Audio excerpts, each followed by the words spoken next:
Hey, welcome to the episode of Small Sense Talk. So, today we'll be talking about venting. So, what do you think venting is? Of course, everybody has been in a position where they have to vent, but do you think holding in things rather than venting is better? Okay, so this is what I think. My opinion though, venting is a way of letting your feelings out, strong emotions that you just can't hold in anymore. It's a kind of feeling, it's when you let out your feelings, either by saying it or by a certain kind of action. So I believe in a lot of ways makes you better, and in a way it solves the problem by half, if not totally. So venting out your frustrations, venting out your displeasure about something, it's not bad. Rather, it's a way of letting you feel lighter and better. You feel much better, like a load taken off your shoulder. Life is all about ups and downs, but how you deal with it as a person might differ from the next person. Why I might be able to deal with certain situations without necessarily venting, the other person might want to vent, differs from everybody. Okay, this is what I'm trying to say actually. When you vent, you're letting the next person, or you're letting people around you know that you are displeased about something. Now, how you vent actually does matter.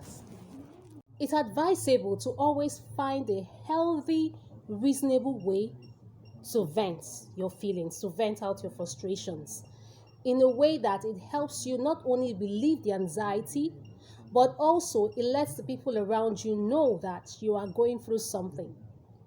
Now, venting doesn't necessarily mean that you must be destructive. No, you don't have to be destructive. You don't have to damage things. You don't have to hurt somebody just because you want to vent. In fact, while in the process of venting, you must be cautious of what you do and the things you say. As much as you're trying to let out your frustrations, I know you'll be wondering, how can I vent without hurting somebody? But you can also vent in a very, disciplined and reasonable way without hurting people around you. So, what are the ways that you can vent? You could cry. You could shout. You could punch your pillow. If you really need something to punch, don't punch someone. No, punch your pillow. You could trash your room if you want to. But after that, you're going to get back to cleaning up and then buying back the things that you trashed. And that's quite expensive. You could also exercise. Yes, sometimes exercise is a way of, getting your mind back. You could talk to someone. I mean, that's one of the ways of getting stuff off your mind.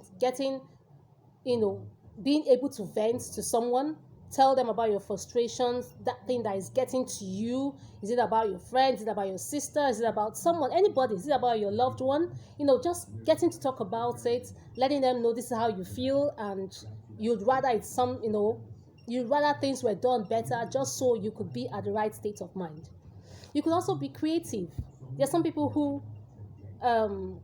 try to get off things, situations by being creative. Art, music, creating art. Just something that calms your mind, awakens your mind. It's one of the things you do, those little things that you do that keeps you calm, that takes off the stress, that takes off the load, that takes off the negativity. Just something that makes you feel calm. So, the goals of venting is actually to reduce emotional intensity and also to look for a positive way forward from the situation you found yourself, from the negativity. Venting should not be an everyday thing because it's also bad for your health. Yes, as much as you're trying to, let off steam, as much as you're trying to let off situations or the load that you're carrying, is also you have to be very careful not to make it an everyday, not to be destructive, because people that vent all the time are seen to be angry people that have issues, people that carry a lot of negativity. So rather than hold up things in you, and then after like a long while, when it's too much for your body, your sanity to carry, and then you end up exploding and causing so much destruction, why not find ways in which you can relieve these tensions? just like the ways I have mentioned. Or you could create something. There are ways in which you know that, okay, if I do things like this, it helps me calm, it brings me back to my positive state.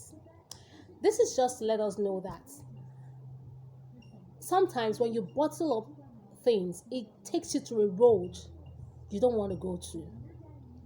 Some people have found themselves doing things they don't want to do, or they wouldn't have been doing if they had let off steam, if they had tried as much as possible to speak to someone, to vent. Cry if you want to cry. You don't have to be a woman to cry. Men cry. You don't Crying doesn't is not for a particular kind of gender. If you don't want to cry, talk to somebody. Do, because holding it in is bad enough. Holding it in could cause a lot of destruction in the future, not just for you, but for those around you, your loved ones. So today, what is that thing that is in your mind? What is that thing that ticks you off? What is that thing that you've been holding in just because you feel no one will understand, or you feel people will think you're complaining? Today, let it out. In a way that you will know people will be able to perceive and understand you in a way that will not be destructive to the next person or even to you, in a way that would also bring you. I can't keep up, so much is spinning around me. I'm waking up.